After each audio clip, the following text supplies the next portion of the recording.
I'm sitting here typing this out because honestly I don't know how much longer I have to live.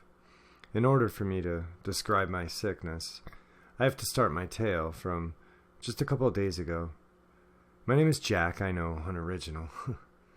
2 days ago I went out into the Gulf of Mexico to scuba dive. My father and I had planned this dive for months. We had saved up our money to purchase spear guns so we could fish while we dove. We had heard of this great spot to go from a buddy for diving and fishing. As we sat on the boat preparing our gear and getting into our wetsuits, we noticed off in the distance a flock of birds acting strange. I made a comment that something must have died and the birds are just getting their fill. My father scoffed at me and told me to finish preparing. After what seemed like an eternity, I had my gear on and my new spear gun in hand. I waited for my father to finish struggling into his gear.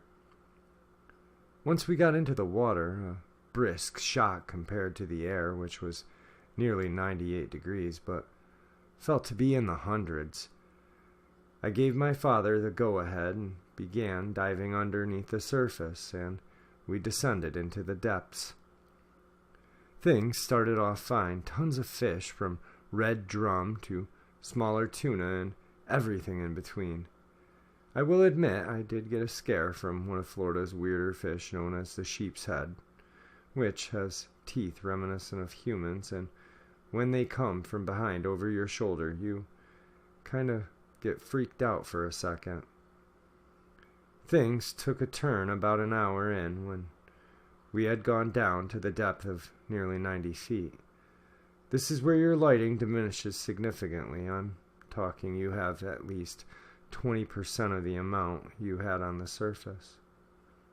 I felt the water get colder, but dismissed it as a thermocline due to the depth. Man, was I wrong to assume that, because the next thing I saw was what I can only describe as a zombie fish. This fish was missing chunks out of it. I mean, you could see bones, but it swam perfectly fine. That is when I felt the presence of something huge near me. I flashed my light at my father to get his attention. As he turned, I saw his eyes grow to 4 times their normal size. I knew something was wrong. He fired a spear right at me. The bolt zipped past my head. Now I'm freaking out, and he's swimming to the surface. I swam as fast as possible forward to get out of whatever my father just shot at. I turned around to see what was there. I was expecting a shark or predatory fish, but what I saw was much more frightening. Not even 10 feet from where I used to be sat what could only be described as a skeletal whale, its massive eye sockets empty, staring at me.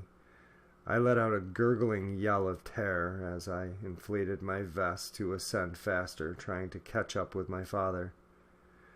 I looked back down at the skeletal beast, and it had swarms of fish that looked diseased and in various states of decay.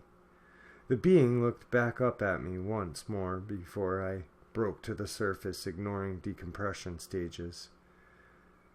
I needed out of there immediately, even if it gave me decompression sickness. My father was already in the boat and was hoping I'd come up, and then we could get out of there. I broke to the surface right next to the boat, swimming so fast that I nearly leapt into the boat without hoisting myself out of water, which is a feat in itself as I'm carrying almost 100 pounds of extra weight on me. We throttled the boat towards home and the shore. This was the biggest mistake we made yet. We thought we were safe as we got closer to the shore, less than a quarter mile out. My adrenaline had worn off, and I felt the onset of decompression sickness, like bubbles in my body pushing on my joints. I wanted to throw up, and that's just what I did when I saw it. The giant skeletal whale right under us and with its mighty tail it flapped it against the water in front of us. This sent the boat flying through the air and crashing nose first into the water. I was thrown from the boat and hit the water. The last thing I remember is my world fading to black. I awoke to a paramedic performing a sternum rub on me as I came to gasping and sputtering for air. I started yelling and screaming immediately out of terror. I was able to get out of that. I had decompression sickness as they rushed me to the closest hypernetic chamber to prevent a fatal aneurysm. After a day in the hyperbaric chamber, I was released and returned to normal, but I didn't after I peeled off the wetsuit and noticed some of my skin stuck to it, and I don't mean a little thin sheet, I meant a chunk. I decided to watch the news last night to see if this thing had been spotted, but all I heard was a story of red tide coming early. As the night went on, I began feeling like I couldn't breathe properly and started coughing up black gunk. I can't keep food down, and I've got a persistent itch that just can't be cured with anything. I've scratched it till I saw bone. I started looking for anything to describe what I've encountered, and I've only found one. The Bake-Kujira. But the puzzling part is it's only supposed to be near western Japan. What's it doing in the Gulf of Mexico?